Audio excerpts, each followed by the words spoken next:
bana Chassa, bana Fachi Béton, baïke nyonso mbote na bino. Les andeko na bino maître David Enzo.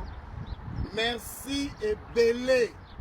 Na mokonza mboka Fachi Béton.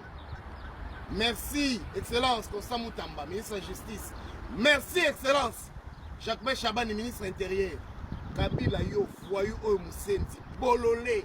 Yo gansaki, oko sambu sabiso ko yena koma. Monsieur, notez, ministre de la Justice, a signé document, PC injonction, l'auditeur général, va réquisitionner, bien, nous sommes Kabila.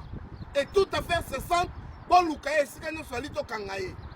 Nasa ko benga na ba congolais nyonso bosala ko telema PPRD ba suspendre ngo ba botola agrément nango ezali sous parti te ezali considéré comme un groupe de rebelles mutu nyonso ko mona lobeli kombo Kabila na Kinshasa na Congo kangai na nzoto ba konti ba pesi déjà mis ordre et aussi le ministre de la justice et le ministre de l'intérieur mutu nyonso okoyoka bengi kombo Kabila kangaye même na la police ali considéré comme Rwandais rebelle, mon mboka. Kabila toko bomayo. Nous allons te tuer, monsieur.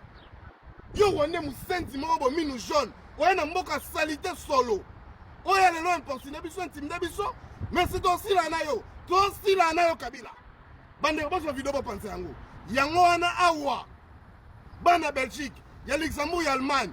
Bobo ma parole wara. To koti maintenant na dimension corps à corps. Bon apéro. Azali Joseph Nazi.